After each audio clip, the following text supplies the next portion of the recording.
Hello to all of you. Good morning, good afternoon, good evening, जब भी आप मेरा वीडियो देख रहे हो। तो welcome to my channel Origin Physics hub.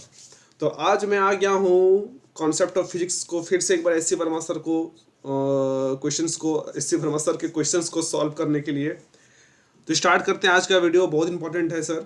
ठीक है, आज का बहुत हमारा क्लास इंपॉर्टेंट क्योंकि आज का जो ऑब्जेक्टिव में दम है और इसलिए इसमें इसलिए इसका पानी कम है। क्वेश्चंस कम मतलब उसमें है दम।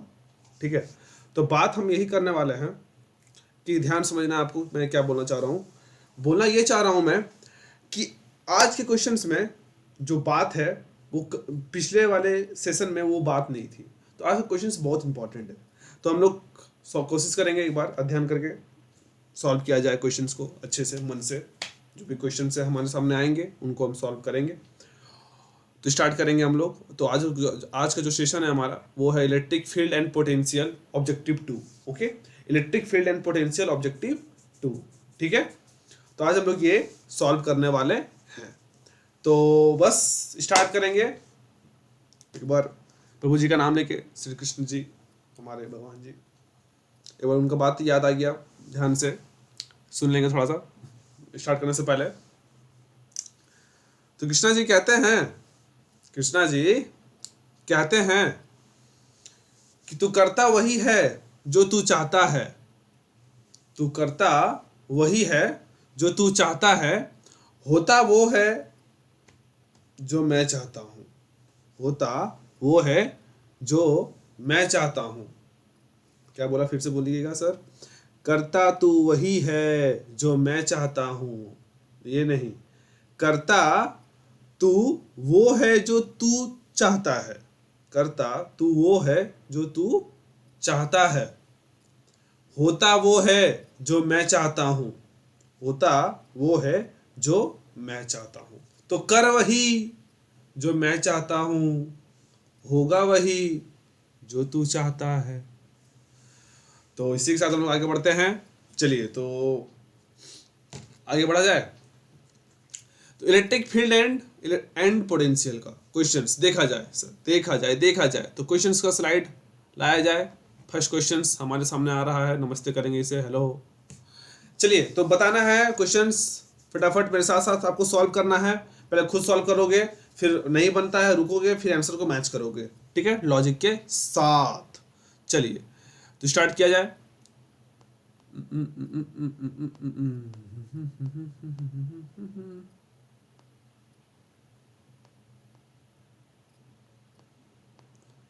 ये क्या हो रहा है ना। ब्लैक ले लेते हैं। चलिए ठीक है, हाँ ठीक है।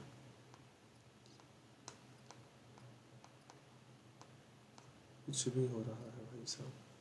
नंबर 1 में देखिएगा सॉल्यूशन क्या बोल रहा है। Mark out of the correct option. ठीक है, mark out the correct option. The total charge of the universe is constant. ठीक है, the total charge of the universe is constant. क्या बात ये सही है? क्या ये बात सही है? बताइएगा। तो पहले हम आपको चार्ज के बारे में बताते हैं कॉन्सेप्ट ये कहाँ से लिया गया है। ठीक है, ये कॉन्सेप्ट हमारा कहाँ से लिया गया है। ये कॉन्सेप्ट जो है हमारा लिया गया है कहाँ से सर? ये प्रॉपर्टीज ऑफ चार्ज से लिया गया है। किस लिया गया है? प्रॉपर्टीज ऑफ चार्ज से लिया गया है। अब मेरे को 3 प्रॉपर्टीज बताओ चार्ज का। 3 प्रॉपर्टी बताओ। तो मैं एक छोटा सा काम कर रहा हूँ, मेरे को थोड़ा सा मच्छर बहुत परेशान कर रहा है। बताइए तीन प्रॉपर्टी ऑफ चार्ज का क्या है? 3 प्रॉपर्टीज क्या है चार्ज का? बताइए बताइए। 3 प्रॉपर्टी पढ़े होंगे आप लोग अपने बोर्ड में, पढ़ भी रहे होंगे। बताइए, बोलिए बोलिए बोलिए बोलिए। क्या है?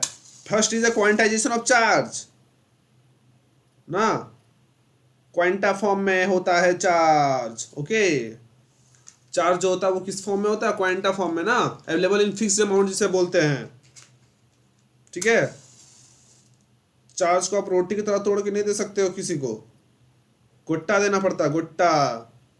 तो ये है हमारा, ठीक है, ये होता है हमारा क्वांटाइजेशन ऑफ चार्ज इसे कहते हैं। फिर दूसरा क्या था, एडिटिव नेचर, चार्ज को हम सिंपली ऐड कर सकते हैं, चार्ज को सिंपली हम क्या कर सकते हैं, ऐड कर सकते हैं सर ना, चार्ज को सिंपली क्या कर सकते हैं, ऐड कर सकते हैं। ओके, चार्ज को सिंपली हम क्या कर सकते हैं, ऐड कर सकते हैं। दूसरी बात, चार्ज को तो ऐड कर सकते हैं। तीसरा, कंजर्वेशन ऑफ चार्ज, यही था तीसरा प्रॉपर्टी। क्या था, कंजर्वेशन ऑफ चार्ज। बहुत लोग आप लोगों ने पढ़ाया होगा, charge can neither be created nor be destroyed but it can only transfer from the one body to another body. चलिए आपको हम नया डिफिनेशन देते हैं। Charge can be created, charge can be destroyed, जी हाँ, but but but but but charge in isolated system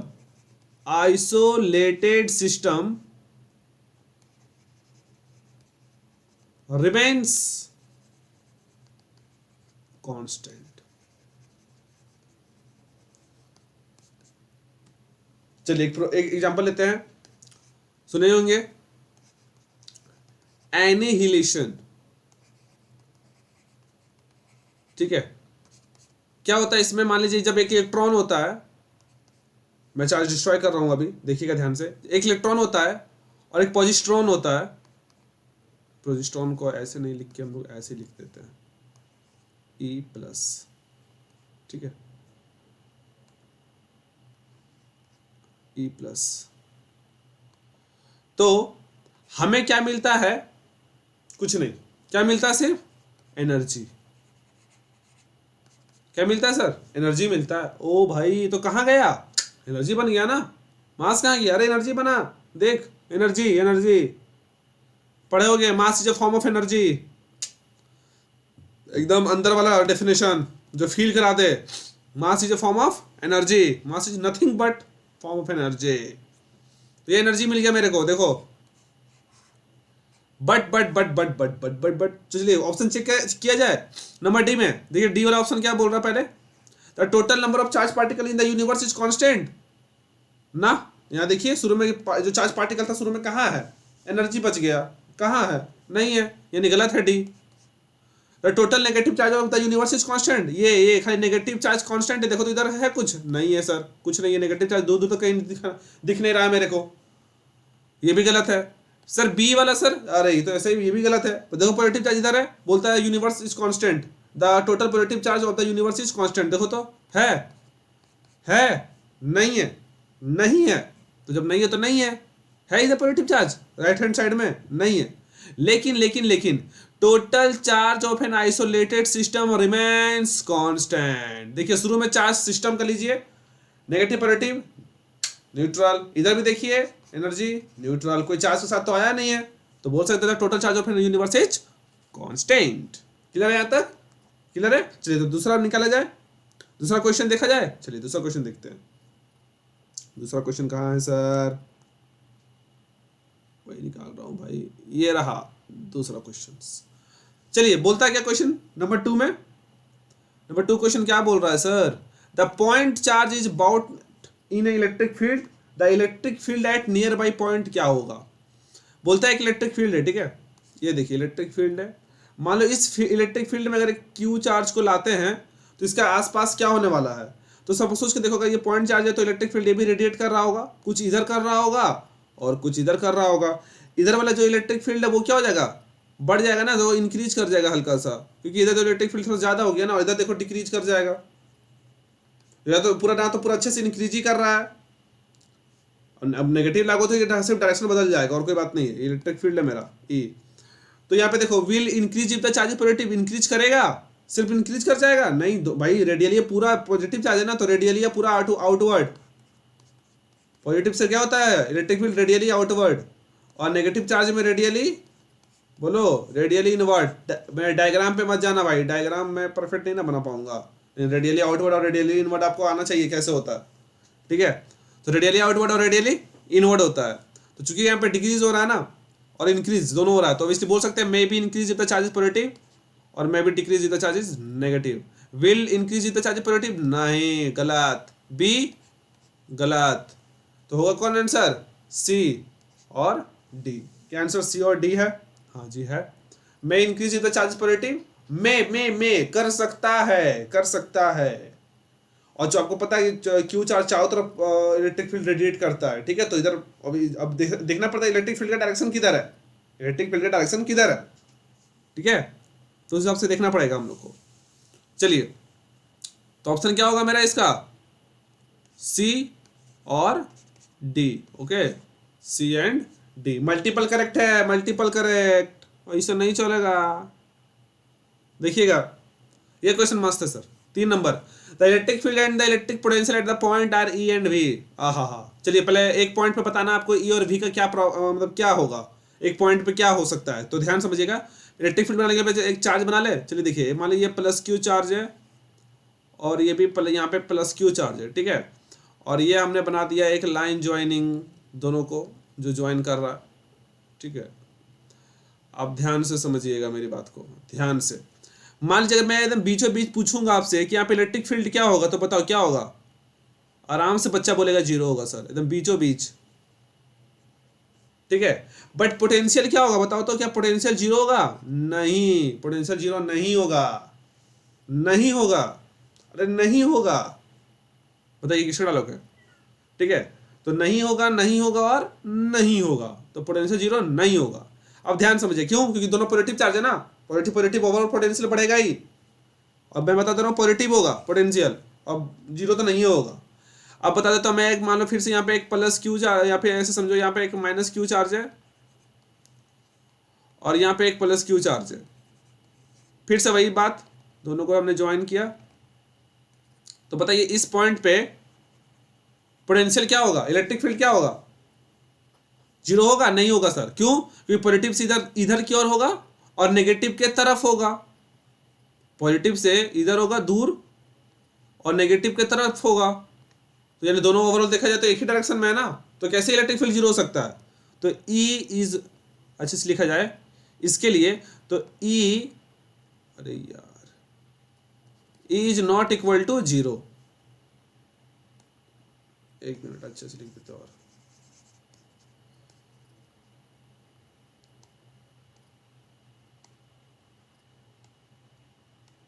क्या होगा यहाँ पे इस पॉइंट पे? प्लस के कारण इलेक्ट्रिक फील्ड इधर होगा और माइनस कारण तो इधर है ही, ठीक है। तो यहाँ पे इलेक्ट्रिक फील्ड जो है वो तो जीरो नहीं होगा।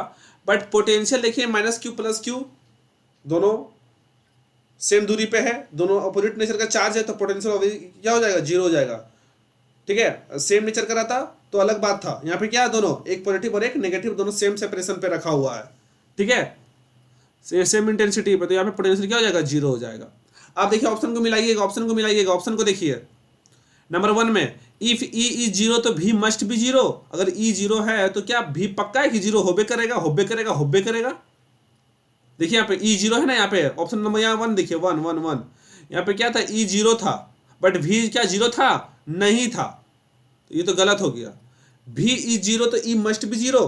अगर भी जीरो हो जाए तो पक्का कि ई जीरो होना तय है। यहाँ देखिए दूसरा वाला में देखिए, तो यहाँ पे भी जीरो था ना, क्या ई जीरो था? पक्का था, एकदम एकदम था? नहीं था, ये भी गलत है option. If E is not equal to zero, यदि मान लो इज इक्वल, ई जो है इक्वल टू जीरो नहीं है, तो पक्का कि वी के नॉट बी जीरो, यानी वी जीरो नहीं हो सकता है। हुआ ना, वो पूरा नहीं हो सकता है, लेकिन हुआ ना, हुआ, तो ये भी गलत ऑप्शन है। D, if V is not equal to zero, ये वाला है, फिर से इसमें आ गया, ये थर्ड वाला था और फिर ये फोर्थ वाला बता रहा हूं। V is not equal to zero, तो E can not be zero, E zero नहीं हो सकता है। हाँ हुआ है ना, ये पूरा नहीं हो सकता, बोल रहे हो रहा है। यहाँ देखिए, यहाँ डी भी गलत। अरे तेरी के, ये तो पूरा का पूरा गलत हो गया। तो ऑप्शन क्या होगा?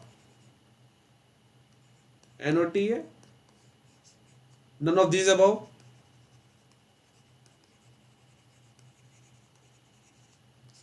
Okay, none of this above. आगे बढ़ा जाए, चलिए आगे बढ़ते हैं।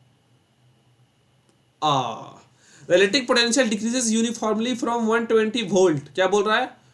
120 वोल्ट। हाय bye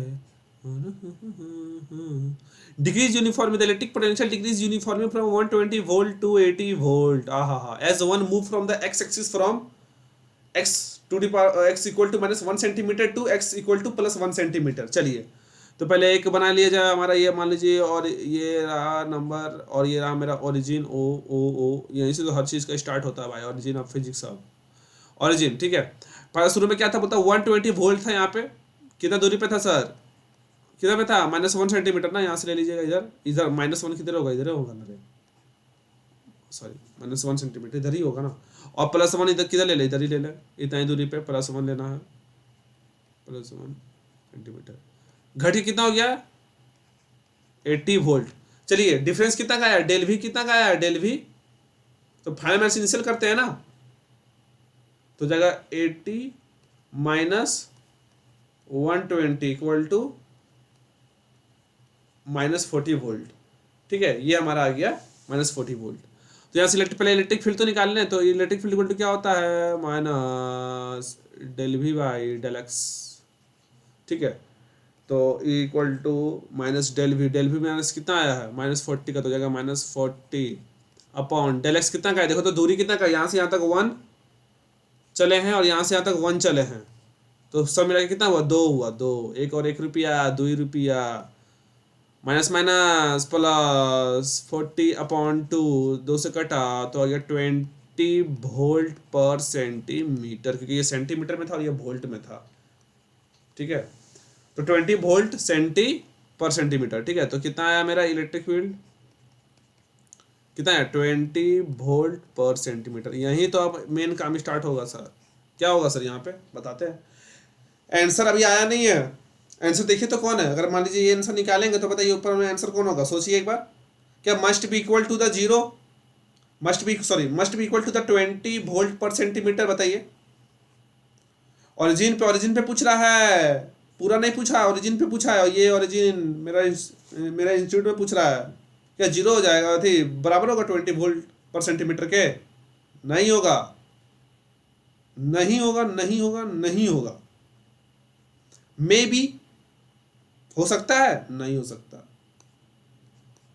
may be greater then. अब देखिए कुछ चीज आपको बताते हैं, यहाँ पे वेक्टर रिजॉल्व करना पड़ेगा, मान लीजिए इधर मेरा एक्स डायरेक्शन में इलेक्ट्रिक फील्ड एक्स डायरेक्शन में निकल के आया ना, यहाँ पे एक्स लगा देते हैं, ई एक्स, तो ई एक्स का डायरेक्शन में मेरा ये निकल के आया ना, तो सिंपल आपसे पूछा जाएगा, यहाँ पे देखिए ई एक्स का डायरेक्शन में इलेक्ट्रिक फील्ड है, और यहाँ हल्का क्या वाई में नहीं होगा, हल्का होगा कि नहीं होगा, कुछ ना कुछ तो होगा, और अगर ई एक्स और ई वाई का इलेक्ट्रिक फील्ड निकालेंगे तो ओवरऑल रिजल्टेंट किधर निकल के आएगा, इधर ही निकल के आएगा, किधर निकल के आएगा इधर रिजल्टेंट, तो √EX² प्लस EY², यही निकल के आएगा ना, जो कि कितना होगा 20 से ग्रेटर ही होगा, जब रिजल्टेंट निकल रहा है दोनों का ओवरऑल ऐड करके, दोनों का सम, तो पक्का कि ES से कुछ ना कुछ तो ज़्यादा ही होगा, तो बोल सकते हैं मे बी इसलिए बोल सकते हैं, हो सकता है may be greater than 20 volt per centimetre, may be less than, कोई एंगल से लेस नहीं दिख रहा है यार, कम कहाँ से होगा, इधर कम कहाँ जा रहा है, उधर 23 नंबर गली पकड़ के कहाँ जा रहा है, 23 नंबर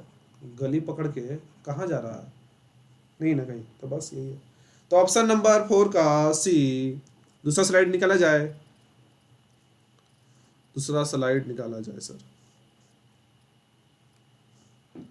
दूसरा स्लाइड निकाला जाए, चलिए। तो ऑप्शन मेरा हमारा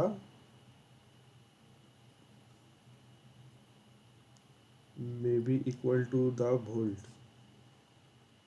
may be equal to the +1 centimetre, इसका ऑप्शन एक बार देखना पड़ेगा हमको, रुक जाइए, तो ऑप्शन क्या था, और क्वेश्चन नंबर 4 है ना, 4 का B and C, may be equal to the 20, हाँ, देखिएगा एक छोटा सा देखिएगा, बी वाला देखिएगा, बी वाला होने का चांस है, क्योंकि मान लीजिए ये लगभग ई एक्स जो है, ई वाई वाला डायरेक्शन जो वाला है जो है, मैंने ऑप्शन देखा नहीं इसलिए आई एम सॉरी, शायद बी वाला में बहुत कम हो सके, मन में तो थोड़ा सा आया था, लेकिन क्या कर सकते हैं, बोला नहीं है। ये जो बी वाला ऑप्शन जो है मेरा, बी वाला रुक जाइए, इरेज करने दीजिए पहले, वरना आप लोगों ने मार दीजिएगा झुट्ठे का, प्रॉब्लम हो जाएगा हमको, ठीक है, बी एंड सी, ठीक है, ऑप्शन यही है, यस सही है, वही ऑप्शन देख रहे थे यार, बी एंड सी, कैसे सर, सुन लीजिए, may be equal to the 20 volt, हाँ बोल सकते हैं, क्योंकि मान लो अगर ई वाई में एकदम बहुत कम हुआ, बहुत कम हुआ, बहुत कम हुआ, तो हो सकता है 20 के बराबर, तो हो सकता है 20 के बराबर, बहुत कम हुआ ई वाई के डायरेक्शन में, तो इसको देखना है, इसको ये वाला, ठीक है। लेकिन मस्ट मे बी ग्रेटर, और उससे बड़ा भी हो सकता है। तो B and C option, okay. क्या बताया मैंने, बी एंड सी, ऑप्शन यही है, बी एंड सी। अब चलिए ठीक है, ठीक है, आगे बढ़ा जाए। हाँ चलिए आगे बढ़ते हैं। Which of the following quantity do not depends on the choice of zero potential और zero potential energy? हा, बोलता है which of the following, क्या पहले अब अंडरलाइन कीजिए, do not depends on the choice of zero potential, depend ना करता है, किस पे डिपेंड नहीं कर रहा है, do not depends on the choice of zero, zero potential का चॉइस पे कौन कौन, पहले बताइए कौन कौन डिपेंड करता है, जहां पे पोटेंशियल में वो जीरो लेके उसको डिफाइन करते हैं, समझे, उस पर डिपेंड नहीं करना चाहिए। जैसे पोटेंशियल एट अ पॉइंट है, कभी भी किसी का पोटेंशियल किसी पॉइंट पे डिफाइन करना हो तो क्या करना पड़ता है, एक हमको जाना पड़ता है इन्फिनिटी पे, और इन्फिनिटी पे पोटेंशियल क्या मानना पड़ता है, जीरो। क्या बताया मैंने, भी इन्फिनिटी पे पोटेंशियल क्या माना जाता है हम लोग को, जीरो माना जाता है, जब तब जाके किसी एक पॉइंट, पर्टिकुलर पी पॉइंट पे पोटेंशियल हम लोग डिफाइन कर पाते हैं, ठीक है, तभी हम लोग पोटेंशियल डिफाइन कर पाते हैं किसी एक पर्टिकुलर पॉइंट पे। तो रेफरेंस चाहिए ही चाहिए किसी एक पॉइंट को बताने के लिए, क्योंकि बोला ना कि एक आदमी कभी भी अपनी क्षमता कुछ बताएगा तब तक पता नहीं चलेगा, ठीक है। मैं अगर बता दूं मेरा 95 मार्क्स आया है 100 में, तो सारे बच्चे सब मतलब कि घर में सारे खुश हो गए, लेकिन जब पापा स्कूल गए तो पता चलता है कि यार पूरा क्लास का 100 नंबर आया, खाली मेरा ही बेटा का 95 नंबर आया है। यहाँ तो प्रॉब्लम वाली बात है ना, है कि नहीं। तो जब तक कंपेयर नहीं होगा तब पता नहीं चलता कि कौन कितना बड़ा है, सिंपल सा बात है। अपने में सिर्फ एक पॉइंट का पोटेंशियल, इसलिए कोई भी पोटेंशियल होता ही दो पॉइंट को लेकर डिफाइन करने के लिए, लेकिन क्या करें, जबरदस्ती एक पॉइंट का डिफाइन किया गया है फिजिक्स में, मतलब कि क्या गया, क्योंकि एक इन्फिनिटी पे पोटेंशियल चला गया है और इन्फिनिटी पे पोटेंशियल जीरो माना गया है, और फिर उसको लेके एक पॉइंट पे पोटेंशियल डिफाइन कर दिया गया है। इन्फिनिटी पे माना है जीरो, यानी कि वही बात है यहाँ पे choice on the zero potential, तो ये तो डिपेंड कर रहा है ना potential at a point zero पे। यहाँ पे बोल रहा है डू नॉट, कौन सा फ्लो जो नहीं करता है, तो ये तो करता है, तो ये तो ऑप्शन होगा नहीं। दूसरा पोटेंशियल डिफरेंस, हाँ डिफरेंस को रिफरेंस की जरूरत नहीं है, क्या बताया मैंने, सिंपल सा बात है, डिफरेंस को रिफरेंस का जरूरत नहीं है, तो नहीं है, नहीं है, डिफरेंस को रिफरेंस का जरूरत है ही नहीं है, तो इसको कोई भी रिफरेंस जीरो लेके मतलब करना ही नहीं, अपना दो डिफरेंस है, एक पोटेंशियल मान लो यहाँ है और एक पोटेंशियल यहाँ है, तो इसको कोई जरूरत ही नहीं है, ठीक है। तो सिंपल सा बात है, potential energy of the two हाँ, तो ऑप्शन क्या, बी एकदम सही बात। Potential energy of the two charge system, ना कोई सिस्टम नहीं, सिंपल सा बात है। चेंज का बात होगा ना और डिफरेंस वगैरह का बात हो तभी आप वहां पे वो डिपेंड नहीं करता, ये डिपेंड कर जाता है। Potential energy of two charge system, हाँ ठीक है, रेफरेंस से दोनों को सिस्टम है ना, दोनों रेफरेंस से ले लिए हम लोग, इसका ऑप्शन भी वही होगा, अब मेरा बी और डी होगा, हाँ ठीक है। तो ऑप्शन यही है मेरा, बी हटाओ और डी है, ठीक है। तो potential difference between two points, potential difference between two points, ये डिपेंड नहीं करता है, रेफरेंस पे डिपेंड नहीं करता, और change in potential energy of the two charge system, change in potential, change ना, चेंज कितना का चेंज आया, दो चार्ज सिस्टम है, दोनों का बीच का चेंज पूछ रहा है, तो चेंज डिफरेंस ऐसा हो तभी हम लोग वो डिपेंड नहीं करता जीरो पे, ठीक है, चॉइस ऑफ जीरो पोटेंशियल पे। आई होप समझ में आ गया होगा, बी और डी ऑप्शन क्लियर हो गया होगा, ठीक है, ठीक है। और यहाँ सी वाला में तो पूछा ही नहीं कि क्या डिफरेंस है, क्या चेंजेस है, कुछ नहीं, सीधा पूछ दिया पोटेंशियल एनर्जी बता टू चार्ज सिस्टम का, तो वो दोनों को वो डिपेंड रेफरेंस रेफरेंस को लेके बता सकते हैं। चलिए नंबर 6,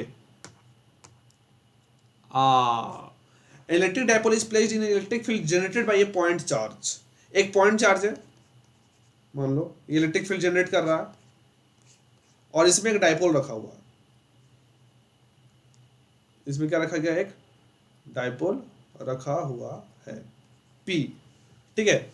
अब डायपोल रखा हुआ है तो सोच के देखिए एक बार, क्या net electric force on the dipole must be zero, क्या इस पे जीरो हो रहा है, फोर्स जीरो लग रहा है, नेट फोर्स देख लेते एक बार क्या बोलता है। तो सिंपल सा बात है, मान लो ये डायपोल है, तो ये क्या ये डायपोल अपने आसपास कहीं पे इलेक्ट्रिक फील्ड जीरो बना सकता है, नहीं बना सकता सर, नहीं बना सकता, कुछ ना कुछ इलेक्ट्रिक फील्ड होगा, लेकिन होगा जरूर, कुछ ना कुछ होगा लेकिन होगा जरूर, जीरो तो नहीं होगा, जीरो तो नहीं होगा। जीरो नहीं होगा तो क्या होगा? तो जब जीरो नहीं होगा तो इलेक्ट्रिक फील्ड में अगर कोई चार्ज को आप रखते हो, पॉइंट चार्ज को, तो इस पर क्या लगता है? फोर्स लगता है ना। क्या लगता है? फोर्स लगता है। तो इस फोर्स एक्सपीरियंस करेगा। तो due to Newton third law of motion ये भी ये चार्ज भी इस डायपोल पे फोर्स लगाएगा। तो फोर्स तो लगाना स्टार्ट कर दिया ना। ये डायपोल क्यू चार्ज पे फोर्स लगाया, तो क्यू भी क्या लगाया? इस डायपोल पे फोर्स लगाया ना।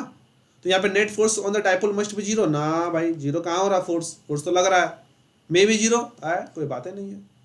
The torque on the dipole due to the field must be zero.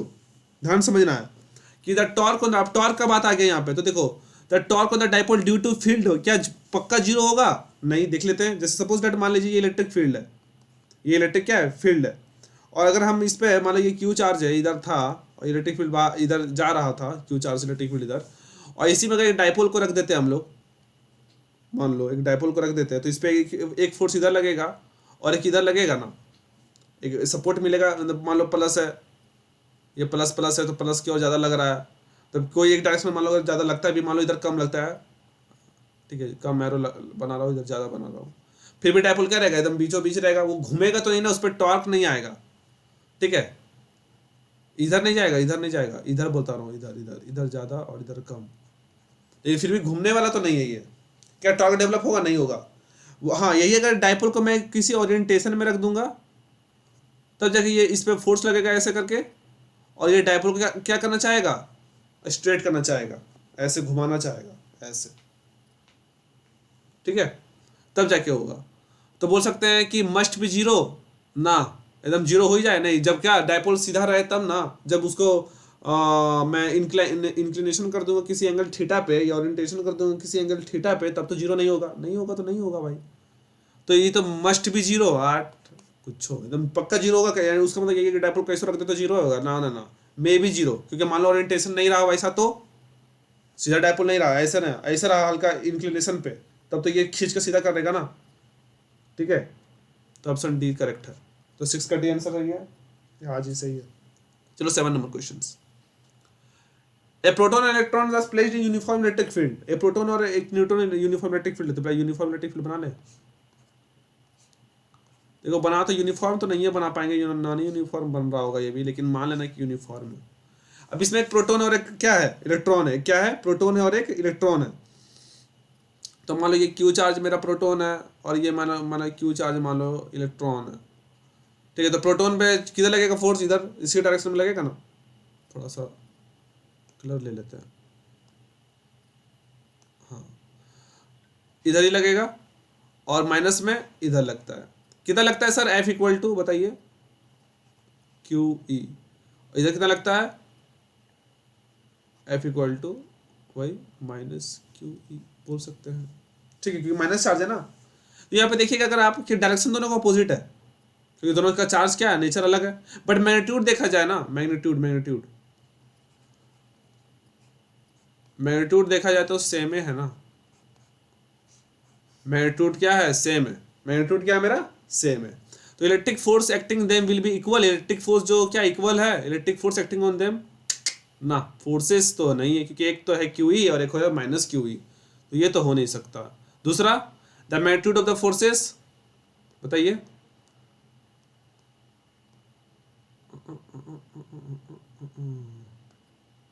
बताइए, ये तो नहीं हो सकता।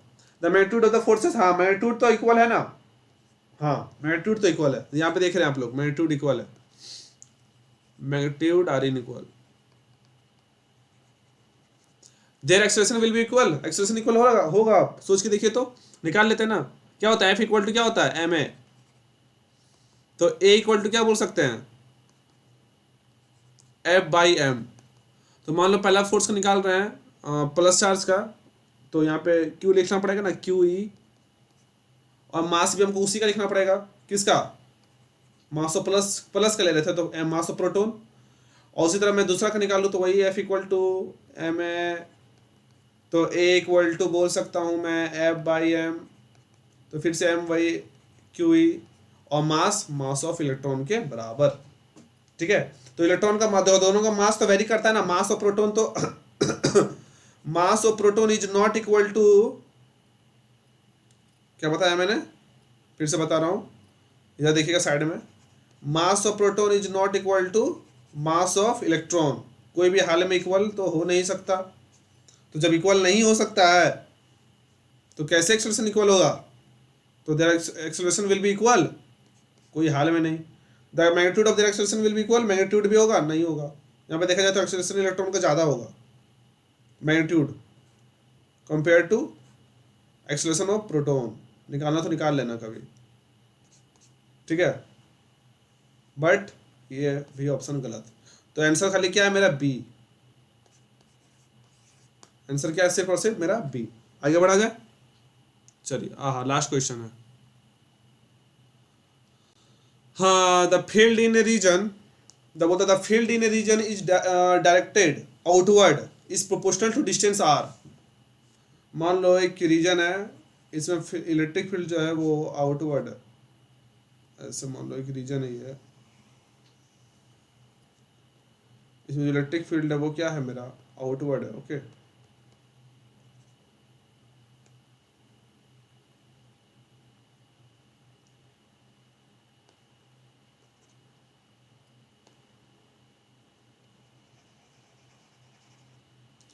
क्या है, आउटवर्ड है।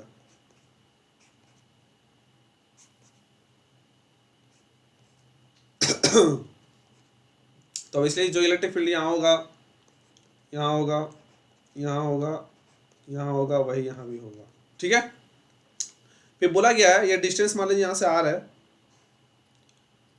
आर है, और बोला गया ओरिजिन पे, यहाँ पे ओरिजिन मान लो ये मान रहे हैं, तो यहाँ पे ओरिजिन जो पोटेंशियल यहाँ पे इस जगह पे वो जीरो है, पोटेंशियल क्या है मेरे यहाँ पे जीरो है। और यहाँ पे जो ई जो बोल रहा है ना, ई प्रोपोर्शनल टू आर है सर, ई प्रोपोर्शनल टू क्या है, आर है।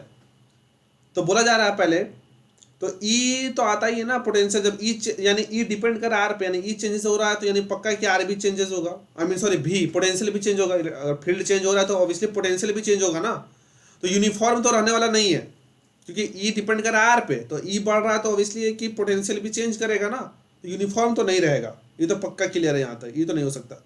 It is proportional to R, तो देख लेते हैं ना, जैसे सपोज दैट मान लो v इक्वल टू होता है minus E dot D R होता है ना, तो मान लो अगर मैं इसे इंटीग्रेट कर देता हूँ डी वी लगा के, तो इधर भी इंटीग्रेशन इधर भी इंटीग्रेशन, तो इंटीग्रेशन इधर मान लो जीरो से लेकर हो गया भी तक कर देते, इंटीग्रेशन इसको कर देते जीरो से लेकर आर तक ना, पूरा आखिर यहाँ तक कितना आएगा, तो डी वी का इंटीग्रेशन तो भी होता है, ठीक है। और जब upper limit minus lower limit भी करेंगे तो जीरो से लेकर भी इक्वल टू माइनस बाहर कर दिए, और ई को क्या लिख सकते हैं यहाँ पे देखो, ई प्रोपोर्शनल टू आर था ना, जब प्रोपोर्शनल हटाते हैं तो क्या आता है बताओ, तो कांस्टेंट आता है ना, तो हो जाएगा ई इक्वल टू, बोल सकते हैं क्या बोल सकते हैं बताओ, ई इक्वल टू बोलो के आर, बोल सकते हैं ना, एक कांस्टेंट लगा दिए सिंपल सा इसको, इससे जब हमने प्रोपोर्शनल हटाया तो बोल सकते हैं ई इक्वल टू, यहाँ क्या पुट कर सकते हैं वही के आर इंटू डी आर, कहाँ से कहाँ तक, जीरो से लेकर आर तक, ठीक है। तो ये तो भी का भी हो गया, upper limit minus lower limit करने पे ये माइनस के बाहर आया, और अंदर में बच गया आर डी आर का इंटीग्रेशन क्या होता है, R square by two, zero से लेकर आर, फिर जब upper limit lower limit put करेंगे तो आ जाएगा ओवरऑल मेरा माइनस के आर स्क्वायर बाई टू। तो यहाँ पे भी जो देख रहे हैं आप, भी किसके प्रोपोर्शनल आया है, इससे देखा जाए तो भी प्रोपोर्शनल टू क्या है, आर स्क्वायर आया है, क्या है आर स्क्वायर, तो आर के तो आया नहीं है, तो आर स्क्वायर के ही आया, तो सी। और बोलता है डी में it increase as one goes away from the origin, increase करेगा जब ओरिजिन से दूर जाएंगे, तो नहीं सर, इलेक्ट्रिक फील्ड के डायरेक्शन में जब तुम आगे बढ़ते हो तो पोटेंशियल घटता है, इंक्रीज नहीं करता है, घटता है। तो ये भी ऑप्शन गलत हो गया, ठीक है, ये भी ऑप्शन क्या हो गया मेरा, गलत हो गया, ठीक है, ये भी ऑप्शन गलत। तो आंसर मेरा क्या है, सिर्फ और सिर्फ सी, यस सी है।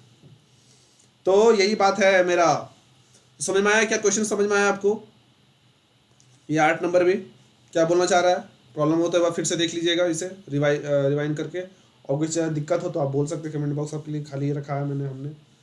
तो आई होप यहाँ तक क्लियर हो गया मेरी बातें। फिर से मैं अब इस बार एक्सरसाइज क्वेश्चंस लेके आऊँगा। अभी तक तो ऑब्जेक्टिव 1 ऑब्जेक्टिव 2 पूरा सॉल्व हो चुका है।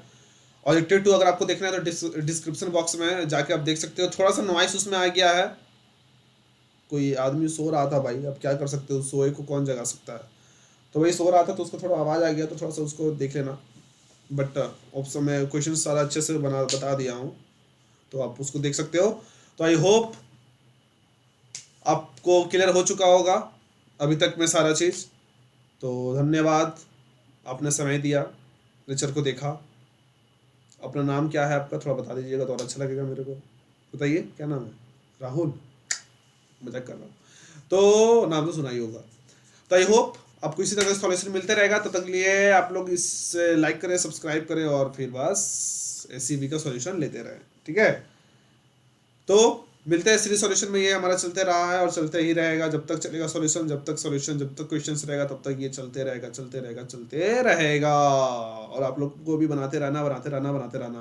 क्वेश्चन को सॉल्व करो पहले खुद से, नहीं हो रहा है आओ देखो कैसे सॉल्व कर रहा हूँ, कॉन्सेप्ट कहाँ से आ रहा है, कौन सा क्वेश्चन को कॉन्सेप्ट, क्वेश्चन कौन सा क्वेश्चन को सॉल्व करने के लिए कॉन्सेप्ट कहाँ से लिया जा रहा है, आज की उस कॉन्सेप्ट में हम क्या नहीं पढ़ पाए जिसके कारण कि क्वेश्चन सॉल्व नहीं हो पाया।